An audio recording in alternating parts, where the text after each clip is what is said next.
I know what's one reason he'll stay. They give him an ungodly amount of money. Like that's the one thing that happens is they give him like the absolute Duffy, and then I'll be like I can look the other way. You're really okay.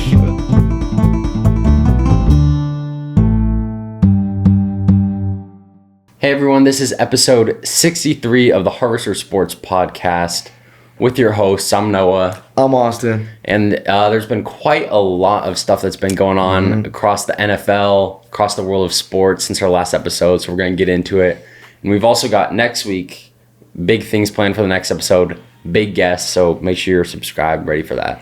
Big time stuff going on next episode. That was good. Wonder who it could be. Probably anybody. So there's been a free agency started. It's in full swing. Big signings happening. Starting to see that pretty much all the free agent QBs getting signed now. Well, I mean, who do you want to talk about first? All the quarterbacks basically gone except Lamar. Still kind of what's going to happen with him? Yeah, I think we could start first with Vegas. I think I've got. So the Jimmy G thing happened. Jimmy G signing. 3 years, $67 million. My thoughts on the Jimmy G signing are essentially, for one, not surprised. That's, we know Josh McDaniels likes people that have been in his system. We've seen him sign a lot of Patriots. I think it makes sense if you look at it from the perspective of you have to recognize when Jimmy G is your quarterback, your strength, your advantage, especially in a division with really good quarterbacks. Your advantage is just that you're not spending $45 million a year on your quarterback. That's your advantage. Exactly. It's not your advantage isn't that you have Jimmy G. It's that I don't know what the cap hit is offhand, but that you're potentially saving $15-20 million a year. For sure. That's only an advantage if you use that money well. Because like when Jimmy G played well in San Francisco, it was because they used that money. Yeah. And when he's the type of quarterback that if you put good talent around him, give him a good solid defense, and then also some weapons on offense, I think you can do really well with him. That being said, the Raiders they have that extra money that they're saving from not paying an elite level quarterback. Yeah. I think Raiders fans have reason to be concerned because so far this offseason, it doesn't seem like that money's been, I don't know, they've picked up some pieces. I think at some point you can't just keep adding depth. You need some stars, and you need some stars on defense.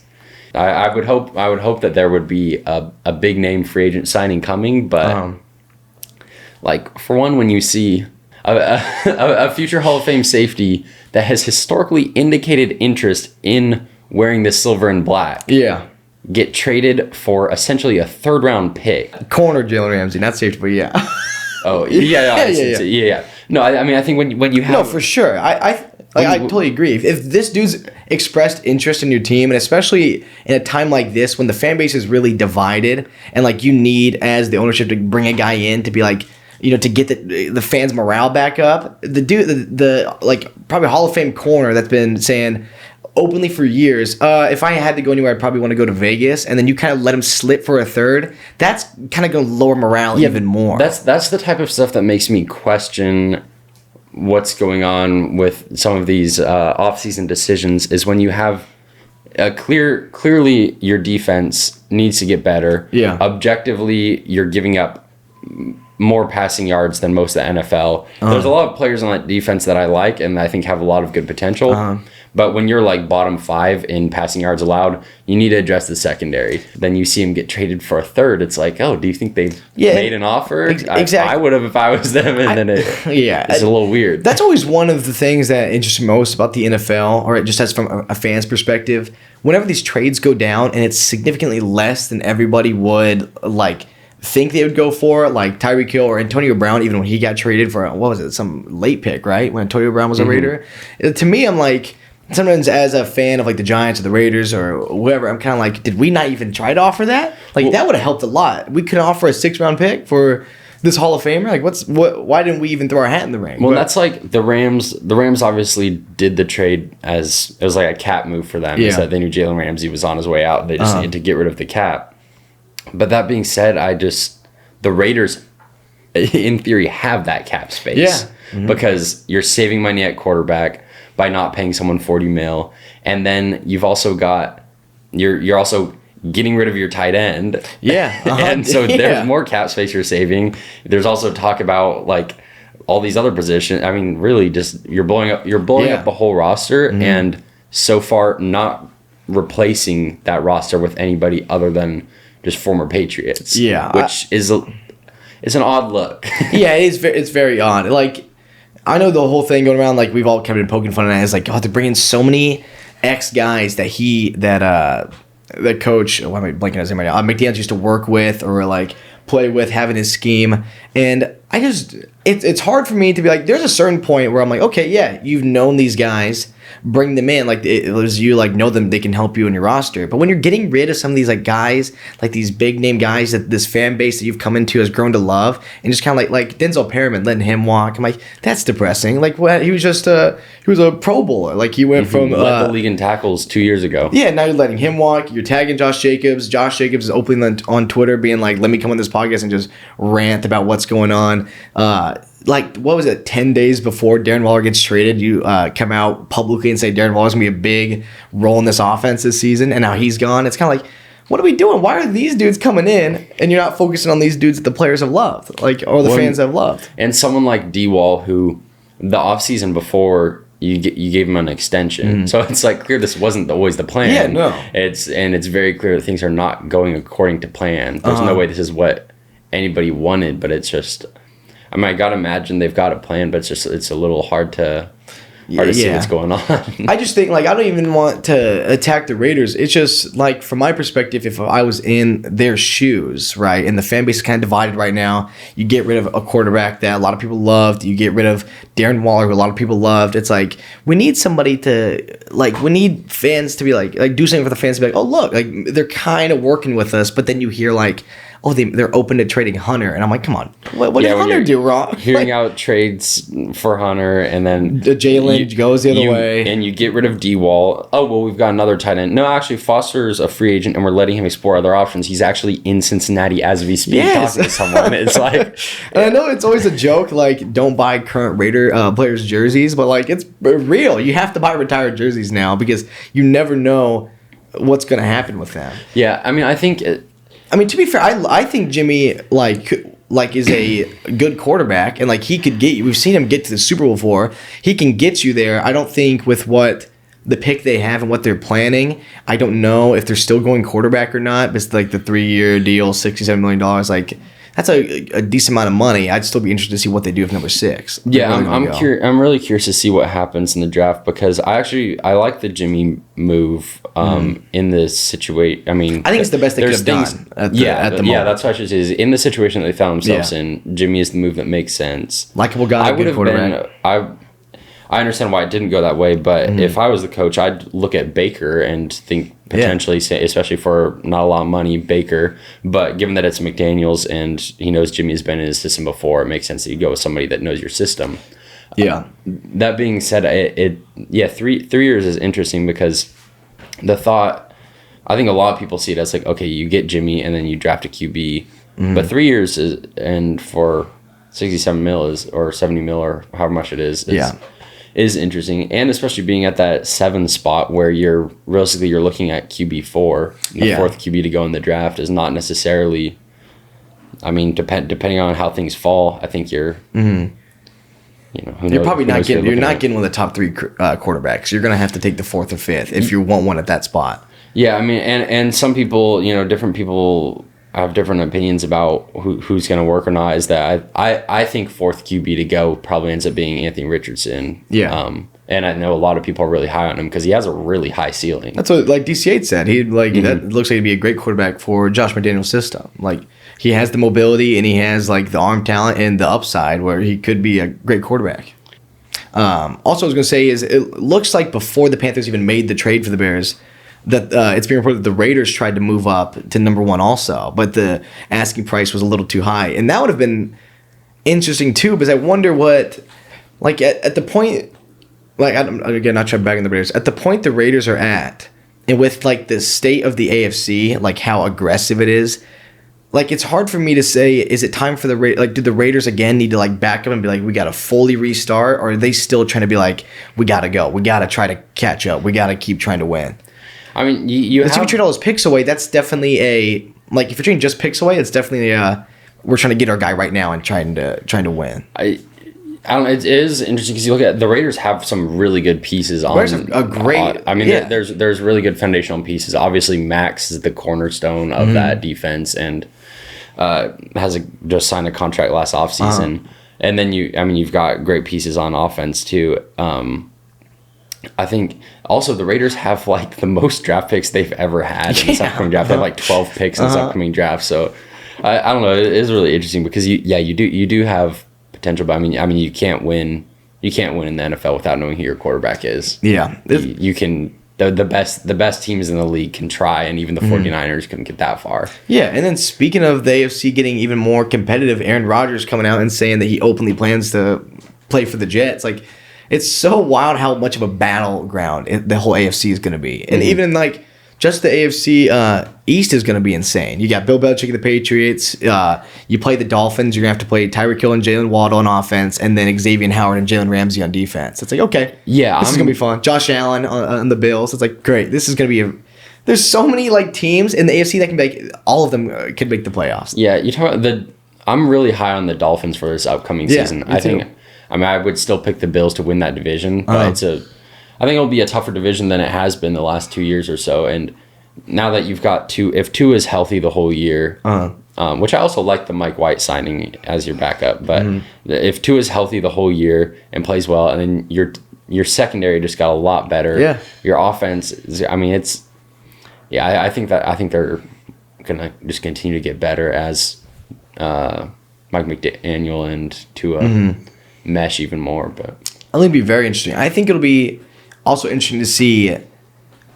For some reason, I think to me the Aaron Rodgers thing isn't done, and even if he's a Jet at the end of this year, I feel like it's like every offseason it's gonna be all right. Is he done now? Or is he gonna stay? Like, what do you think it would take for him to be like, I'll keep going? If he signs as a Jet, do you think they would have to playoffs for him to keep going? I think we're at a point where it's pointless to predict what Aaron Rodgers is. His is more complicated. I don't think it's worth it to try to get in the head of Aaron Rodgers. His feels more complicated than the whole Tom Brady thing. Just more Tom Brady, it was always us being like, is he retired this year? Now it's kind of Aaron Rodgers being like, I think I'm done. No, I'm good. I think I'm done. No, I'm good. Like, it's like the opposite. Now it's all of us looking in and being like, okay, what's the plan here, Aaron? I think the Jets will be a good team too. I think so too. I mean, they were last year really a quarterback away, and this is a great team. It's gonna be great. Hey, I just caught you not subscribed to our YouTube channel. Change that. Now, speaking of the NFC, the Saints with the shirt I'm repping right now, signing Jamaal Williams, who's one of the funniest dudes in the NFL. Like, I was definitely happy to see that for Derek. Like, because as we all know, Kamara might not play the first couple games depending on the suspension the NFL is going to give him for what happened in Vegas. So the Jamaal Williams signing is I think going to be really good for the Saints and for Derek. Yeah, I think that was a great signing. In light of Kamara's absence and potential absence, I think Jamaal Williams is a great running back to put in there. And I can't even imagine, like, the packages. The video of him in Hard Knocks is like the greatest video ever. Oh, yeah. And look at that record. He's just a hype man. Yeah, he's just a great, like, he's going to be a dude where you're going to be uplifted. Like, you're going to have hope. Yeah. And he seems like he fits the Saints vibe. Like, it seems like it's going to be great. Him and Jameis going to be those two feel like the same. This would be hilarious. Like, give them Hard Knocks again. It's also going to be like, speaking of the Saints, it's also going to be fun just to see the packages they're going to have. But they still have Taysom, Jamaal, when Kamara comes back, when Michael Thomas comes back. Like, that offense should be very exciting to watch. Olave, young star wide receiver. I think their offense is going to be very exciting. And now that Aaron Rodgers is out of the NFC, even a little easier over there. A little lighter. Yeah, I also want to talk about the Panthers trading up for the number 1 pick from the Bears. Yeah. Which I think that people saying like, oh, the Panthers got fleeced or whatever, I don't necessarily agree with that, because I'm of the mindset that, like, yes, did they give up a lot? Absolutely. Yeah. But I think that if you truly think like, this is our guy, we see this quarterback that we're trading up to get as the guy that can lead our franchise for the next 10, 15, even 20 years, then you for sure go up and get that, because that's what you're realistically looking at when you when you're trading out for the number 1 overall pick to get a quarterback, that's what you're hoping for. You're hoping for like that franchise guy for 15 years. And if you really think you have that, then absolutely that's worth everything that you gave up. And so to get the number 1 pick, they gave up their number 9 pick, 2024 first, 2024 second, 2025 second, and DJ Moore. Like, yeah, that sounds like a lot, but again, like if you think it's your guy, it's your guy. Yeah, like, go get him. Like if you think you're getting, like if you truly think you're getting your Aaron Rodgers, your Drew Brees, your whoever it is that's going to be that staple of the franchise for 15 plus years, then it's beyond worth it. I think that so, being for sure. said, the Bears front office deserves like a Nobel Peace Prize for what they pulled off. Yeah, for sure, 100%. Because you go into a draft where you have the number 1 overall pick in a good QB class, where you don't need a QB, and everyone knows you don't need a QB. Everyone knows you're probably going to end up trading back, and you still manage to get the number 9, 2024 first, 2024 second, 2025 second, and DJ Moore. Yeah, like teams could for a pick to trade back 7 spots and pick somebody who might be the guy you wanted all along anyways, because you're still picking number 9. It's so funny because teams could have just been like, we know you're not taking a quarterback, so just do what you want, and then I'll take him number 2. Like, it's great that they were able to get so much out of their pick, because I don't think, like, there was some conversation in the media where it's like, do you think they go quarterback? I'm like, no shot they go quarterback. Like, Justin Fields is so young. He's shown a great talent. Like, they're going to trade back for sure. And to get that much out of it still is like, oh, you guys did amazing. Yeah. Great job. The Bears are... The Bears are in an interesting situation because normally when you have a team picking number 1 overall, a lot of the times you look at that team and you're like, yeah, top to bottom, just... not a good team. Yeah, they need a new quarterback. They need a new offensive line. They need everything. Yeah, but the Bears, I think there are a lot of good pieces to build. Like I think they're going to be. I don't know if I'd say this next year. Maybe like they're 2 years out or something. But I think they're going to be a competitive team very soon. Especially that division is going to be up for the taking soon. I think. Yeah. And I think Justin Fields is a solid quarterback, and now you've got all the picks in the world and DJ Moore to throw to too. Historically, that's how it goes. Like, if you're a team and you've been doing bad, the best case scenario for you is to keep doing bad, get this young talent, get these picks, and then you're gonna, like, those young players are gonna grow, and then you're gonna have a great team, and that seems like what the Bears are gonna do. Like, they've got all these young guys now. They have picks for the future, which is still, even if, like, for some reason, God forbid that Justin Fields isn't your guy. It's a great QB draft next year, great QB draft the year after. Like, you have now all these picks to just look at all your options and continue to grow your team and build it back up in a less competitive than the AFC and NFC North now. Yeah, that is a good point, is that if you feel like you need a contingency plan, which I think Justin Fields is a type of quarterback where you don't really need a contingency plan. I think he's going to be good. But if you feel like you need one,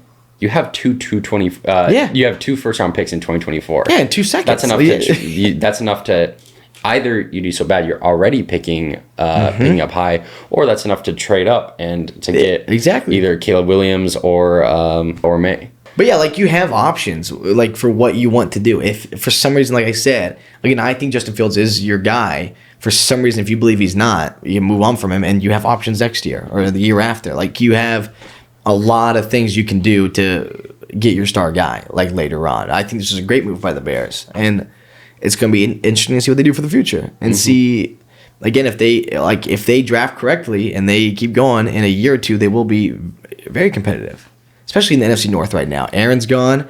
Kirk's still going to be there. Yeah, it'll be fun. Yeah, I think the Vikings are really interesting. So Jay Jett has got a contract year next year, probably. I think, right? I'll say something controversial about Justin Jefferson. He is like one of the best wide receivers in the league, and this is going to hurt some Vikings fans' hearts. If you were Justin Jefferson, what is keeping you on the Vikings? I'm not certain, but I'm relatively certain that's also Kirk's contract year, isn't it? Yeah, I'm pretty sure that they are going to end at the same time. And if I'm Justin Jefferson, I'm Viking fans, I'm not trying to, like, be like your team is freaking garbage, but, like, if I'm Justin Jefferson and I'm one of the biggest stars in the NFL right now, what is keeping me in Minnesota? Like, realistically, like, what do I want? Like, what's there that like your defense is getting older, right? Like Harrison Smith's going to be gone soon. You're already letting these guys go. Don't even know if who your quarterback's going to be, if Kirk leaves or not. He wants a new contract right now, so it's kind of like, what's going on? If another team, if like out of nowhere, if it's like the Chargers call me up, I'll be like, okay, let's go play in LA with a young, great quarterback, a good team that's willing to spend a lot of money. I'll go play there. I'll go play for the Rams. I'll do whatever. Yeah, and I like Kirk. That being said, I would definitely not assume that the Vikings will extend him past next season. I wouldn't extend it either. Yeah, I think you've seen. I don't know. I just would not be at all surprised if they move on. And I don't. If I was Justin Jefferson, I don't know that I want a rookie quarterback, and I don't know that I want. Just Jefferson, your best. I mean, you are the guy. Yeah, just Jefferson. That is one reason to say is you are the guy. I know what's one reason he'll stay. They give him an ungodly amount of money. Like that's the one thing that happens is they give him like the absolute Duffy, and then I'll be like I can look the other way. Yeah, really okay. I can look the other way for what's going on because I just got the bag. Sure, now I'll stay. But realistically, if Justin Jefferson wants to win. And it's looking like your defense is defensive pieces moving on. Your defense is getting older. Your quarterback's not going to be there. There's even talk that Dalvin might be gone, so I need a running back. I'm like, what am I doing? Like, why am I going to stay here in the burning ship? Like, I'll go play for someone that's ready to win right now and will still give me a lot of money. I think ultimately the dream is essentially, and this would never happen, is him and Jamaal on the same team. Yeah, and we see the griddy everywhere. I can't imagine what. Yeah. I mean, maybe when they're all 38. Contract makeup of that team would be wild. Your quarterback would have to be like on a rookie deal or something. Yeah. I don't know where the money would come from, but Jamar and Justin would be when they're all like deep in their 30s. Well, maybe we'll see like a Jerry Rice Seahawks type of thing. We'll just see the griddy together once on the field. Yeah, but again, like I'm not trying to hate on you Viking fans. I'm just if I'm Justin Jefferson, what is keeping me there? Probably the skull clap. Skull. That is one. Skull is really one of the clean. hardest celebrations in the NFL. Like, I'd hit it right now. The children yearn for the griddy. That's true. We witnessed it live. How old did you feel when that kid didn't know what song did he know? He didn't know. Was it The Whip? Yeah. Watch Me by what's his name? But they were playing the song, and the kid looked around. The lyric says "Watch me, Nene," and the kid was too young to know what that is. He didn't know what that was, in his oversized Justin Jefferson jersey. So he panicked, and like his body made him hit the griddy, and it was clean. I'm not gonna lie. they threw him up on the jumbotron. They did. It was wild to me. I was like, this kid doesn't know how to whip, and then he hits the griddy. I'm like, all right, there it is. Also, that one dude we saw because we're at a hockey game and. It's the Condors. Let us drop the puck. Let us drop the puck. Condors, hit us up. I know y'all are watching the pod. We were there. You could have audible. We were sitting right there. What is it? If I had that one dude's hairline, I would not be getting in fights. If there was the hairline and the bald spot on the back of your head where you can't. The dude, poor boy. You can't be getting in fights because you're risking your helmet coming off and then you get exposed. It's like you're poor Vegas Knights, AA dude or AAA dude. Adam. Bro. Yeah, my bad, I forgot his name, but gets his helmet knocked off, biggest bald spot ever. I'm like, oh, keep your helmet on. Like just don't get in a fight. Keep your helmet on, and then nobody has to know that's what the back of your head looks like. We brought the intern Cooper. Cooper was cheesing. Our intern Cooper, the Harvard Sports. Get back to work, Cooper. Why did LeBron get dressed up just because Hasbulla was there? He said, gotta look clean for the boy. Did you see Hasbulla play with Mickey Mouse today? Mm-hmm. He went and he kept grabbing his nose. And they tried to take the dude's mask off. And they said, no. No, every time I open social media, there's a big smile on my face the last week that Hasbulla's been in California. Because he's just, everywhere he goes, people are posting him just doing anything. What if he came to the Bakersfield Arch? Do you think he'd go there? Probably. The Lakers lost while he was in attendance is disrespectful. Do you think he knew what was going on? If that's me, I'm dropping a 40-point at least with Hasbulla courtside. Oh, Hasbulla court, and here's a little like in the corner. Like, oh yeah, here we go, bombs away. To go back real quick about the whole Panthers trade situation, like again, they were saying if it's your guy, like for sure move up, like the Ricky Williams trade where they gave every pick they had that year just to move up to the number one spot to take their guy. Like, I'm a big believer if you have somebody in the draft and you're like, this dude perfectly fits my scheme. I know I said in the podcast before, he perfectly fits my scheme.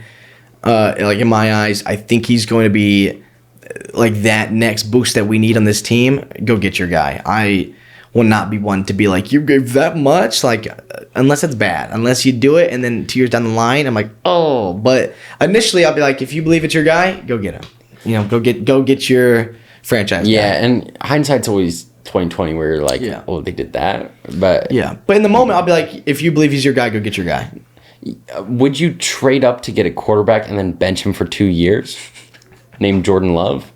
Would you do that, or would you not do that? See, that one's interesting. Would you trade into the first round to draft a quarterback and then say, I don't know? Wait, that one's interesting because you trade up, they draft him, and you're like, okay, Aaron Rodgers is gone, and then he proceeds to play for 3 more years. And it's incredible when you it takes a special kind of ownership to find a way to disrespect both of them. Yeah, both right? of the quarterbacks. I mean, hey, I'm ready to watch Jordan Love play. If they draft a quarterback and put him above Jordan Love, I will be heartbroken. Like, if they straight up say Jordan Love, it's never going to be the time. Like, I will straight up be heartbroken. Bakersfield, born and raised.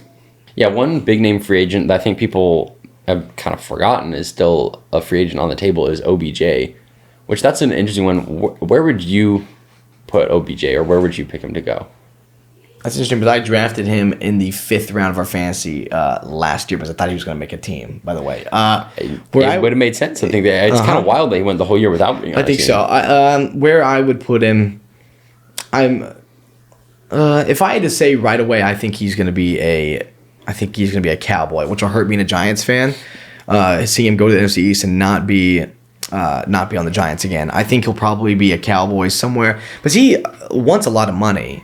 And Jerry Jones will give a big name guy a lot of money, but yeah. Although I saw today he was saying, because people have been saying like, oh, OBJ wants $20 million. That's ridiculous. He's coming. He didn't play last year or whatever. But then today he tweeted something about like what is your guys' source that I want $20 million? All I said was that I wanted more than $4 million, because I guess that was an offer, and he said that wasn't enough, but. So I don't know what his number is, but I do think that it's... Yeah, so even better than if he's not asking for as much money as people are saying he is, I still think Cowboys probably the move for him. Yeah, and that wide receiver core could be deadly. Him and CD. Yeah, him, CD, yeah. And we didn't even talk about Zeke getting cut. That's insane. Zeke getting cut, Pollard getting franchise tagged. Like, so they still all get their guys. It's so wild. I think Ezekiel Elliott... I think he's been on the way out as soon as they realize Tony Pollard is as good as he is. But then it's just a really tough league to be a running back in. I think I feel bad for them. I feel bad, dude. The best. You're like, you got to be one of the top guys in the league in order to not get franchise tagged or let go. Dude, even the best guys in the Josh Jacobs franchise tag, Saquon franchise tag. I mean, that's like which it is what it is. And Josh Jacobs said he was fine with being franchise tagged as long as they use the money well or whatever. But that's just tough. I mean, that just tells you what the league has become in terms of how running backs are valued versus how wide receivers and quarterbacks are valued. Is that you have a guy who literally ran for more yards in the NFL than anybody else last year, and then turns around and gets franchise. Do you want to be? Nobody bats an eye or thinks it's weird, because it's not weird. That's just how the league is now. Do you want to be a running back in the NFL? Here's what happens: Jamaal Williams, touchdown leader, released from his team. Josh Jacobs, rushing leader, franchise tag. Saquon Barkley should have been comeback for the year, franchise tagged. Derrick Henry, best running back in the league. Rumors he'll be cut. Nick Chubb about to be cut. Like, it's like, dang, like, what else can I do to be a running back in the league and get my starting role, man? Like, Zeke, gone. Like, all these dudes who are like, these guys should be getting so much money. Like, I think as a fan base, we need to start realizing, like, no, bro, they're not going to get that much money. Like, it's not going to happen. And even guys like, I mean, you have guys like Derrick Henry who are, like, Derrick Henry is, I think will go down as, like, one of the best running backs ever. And he's just completely dominant. And even, he's not like the Titans are, like... No. Dude, it's insane. It's so wild to me. Like, I used to be... For a while, I was always like, oh, why aren't they paying this running back? Why aren't they paying this running back? And then as years go on, you see really how the NFL values running backs. And it's like, oh, so it's really not going to happen. Like, but it's really not going to happen. But I think it's just the way the game's played now. It makes sense. I would do the same thing if I was in an owner or a front office, is that you just have... It's so easy to pick up to when you have a running back that has one more year on his contract, draft a running back. He spends 1 year as a rookie, and then you have three more years of him on his rookie deal while you release the other guy, and you just keep doing that. Just only have running backs on the rookie deal, and it's just easy to do that as long as you run the right system. James Robinson, and there's very few systems that can't run that aren't compatible with that now. James Robinson gets a first round running back drafted in front of him. That guy goes down. He has an amazing year. Gets traded to the Jets after having an amazing year, and now is released from the Jets and going to another team. So it's really like, okay, dude. Like, I really don't know what else you can do. NFL teams really think that it's not really the running back. It's just, do we have a good scheme and do we have a good O-line? And then we can put anybody back there. And I think part of it also has to be the injury factor, is that we've seen so many times where you do give a running back big money and then he tears his ACL and he's out the whole year. Exactly. And so it just feels like, is our guy that incredible that he's not only worth that money but also worth the risk associated with that? When it's the fact of the matter is, it's just easier to pay less money and have a young guy on a rookie contract rather than this guy that we just gave a ton of money and hope he doesn't tear his ACL. Yeah, and one of my favorite running backs ever, David Johnson, he's like the star guy. Dislocates his wrist and it's over. Like you were one of the best running backs for like a year or two, and then you get hurt and it's over. And it's like, okay, like that's how quickly running backs are in the spotlight and then cast aside. And he was a Saint last year. I hope he gets re-signed because I'll be cheesing meeting him. But yeah, and it wasn't that. Yeah, I mean, even Ezekiel Elliott, talk about like people say like, oh, he was like incredible in his prime. He was insane in his prime. His prime wasn't that long ago. Guy's like 27, maybe 28 years old. Yeah, like, dude's not old at all. Like it's just tough when you're 27 years old and people are talking like you're washed. It also, I mean, if I'm the Cowboys, I probably really would have done the same thing. I think Tony Pollard's great. I think he's a solid running back, and he's gonna be cheaper than extending. Sometimes it hurts me as Zeke, as a 22-year-old dude, almost 23, when I hear like 27 years old is really old and he's washed. I'm like, that is not that much older than me. Like, why are we talking like he's gonna die tomorrow?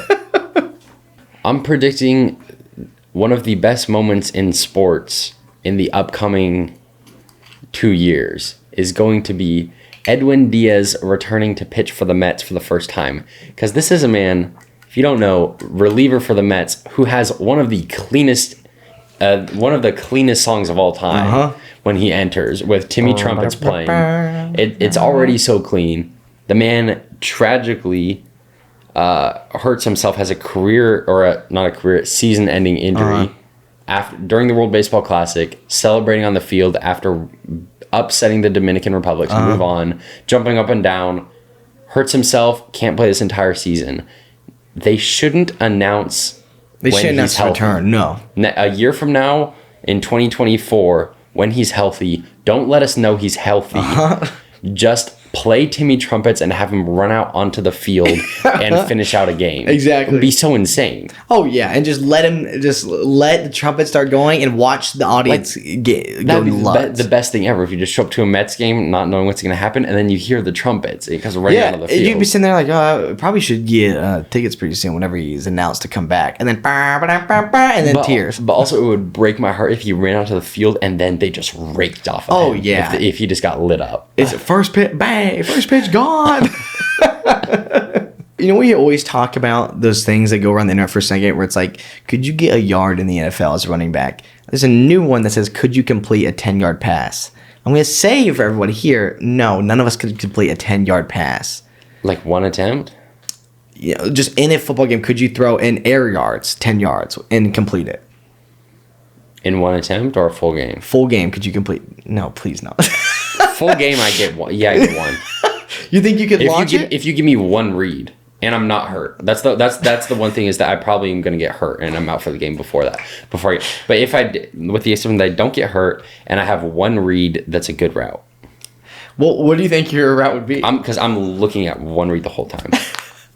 I think I could maybe a slant. And also, there's pickies. There's pickies. There's a few. I'm going to throw a few. I'll tell you this. You said 10 air yards, right? Yeah, 10 air yards. Yeah. Because if it was, I could probably complete 10 just yards, but I would just throw I'd be like, hey, yo, little check. I'm calling tight end attack. Actually, I don't know. Tight end attack's a little deep. I think I want it exactly like 10 yards. And probably at the marker 10 yards, like just like a slant across the middle. I'm scared that like I'll throw it and the ball will be so slow through the air. In the Well, that's what I was gonna say. I was gonna say like maybe a curl route on the outside, but I think they're gonna jump that. It's coming like this, and the corner's like, what? Yeah, because if the wide receiver runs out there and the ball's not already in his hands, and then the ball's like. So you would really like NFL quarterbacks already throw it early. I'd have to throw it really early. Like if it's a 10-yard curl, I'm throwing it when you're at 5 yards. And I could put some heat on it, I think. The other one I've seen people talking about lately is in March Madness, if you put Giannis on any 16 seed, could they win it all? Oh, probably. Which is yeah. I think you could. It's not even. Yeah. You could put Giannis on like a high school team, and they might win March Madness. Yeah, and Giannis is probably dropping Kareem numbers. Yeah, I'm like also the 16 seed. It's not like they're. Like that question feels disrespectful to 16 seeds. Yeah, like one of them won. One of them beat Purdue. How many NFL players could you put on? Let's just say a normal like a Pac-12 college football roster until they win it all. How many do you think you would have to get to? No, it depends on the player a lot. So if we start at nose tackle. I think the quickest number you could get to is 2. I think if you give a quarterback and a wide receiver of his choice. Is it Pat and Tyreek? Yeah, no, Pat and Kelsey, and then it's over, probably. Yeah. And then they're probably winning it all. Again, everybody, next week it's going to be a great podcast. Special guest. It's going to be really fun. I would say I tweet out what questions you want us to ask, but you don't know who it is. So just tweet out what questions you would want us to ask anybody in general. Oh, just general get to know you icebreaker questions. Yeah, get to know you icebreakers. I'm really nervous. So just tweet out like, what do you want to say? And I will use some of your tweets. Yeah, the questions. What's your favorite color? I'll just look at it. Just like, you like blue? And I'll like tears come to my face. The questions are like eggs or egg whites. Yeah. I like chocolate chip. What about you? All right, guys, comment down below. Do you think you can find a Minecraft diamond first or a woman to hold your hand? Let's comment that down below. What's the quickest you can find diamonds? I bet I could find them in... it just really depends. I bet I could find them 15 minutes. 15? Like from time spawn in. Run, tree, down. Straight down, I think is the move. Yeah. You go tree down, straight down. Now, ask me how I would find a woman to hold my hand. I don't know. Then you get a stone pick. I don't know what the first step would be.